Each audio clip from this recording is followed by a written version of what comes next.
मी इथे एका टोपामध्ये पाणी गरम करत ठेवले. पाणी उकळून झाल्यावर तिथे मी त्याच्यात पास्ता टाकला आहे. 5 मिनटं झाल्यावर पास्ता चांगलं मिक्स केलं आहे. त्यानंतर मी 2 कांदे आणि 1 टोमॅटो चिरला आहे चांगला बारीक. त्यानंतर 5-6 मिनटं झाल्यावरती मी पास्ता जाळीमध्ये काढून ठेवला आहे आणि मी एका साईडला कढई तापत ठेवली होती. त्यात आता मी कांदा टोमॅटो टाकला आहे. चांगला मिक्स करूया कांदा टोमॅटो 5 मिनटं. आणि नंतर मी एका डिशमध्ये हळद, मीठ आणि मसाला घेतला आहे. मीठ थोडं कमी घेतलं आहे. पास्त्यामध्ये आपण मीठ टाकलं होतं आधीच.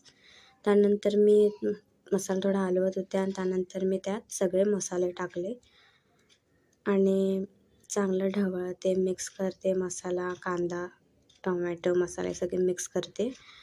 मिक्स करून झाल्यानंतर 5 मिनटं मिक्स करूया. आणि नंतर इथं चिली फ्लेक्स आणि ऑर्गेनिओ घेतला आहे. एक करून मी दोन्ही टाकते.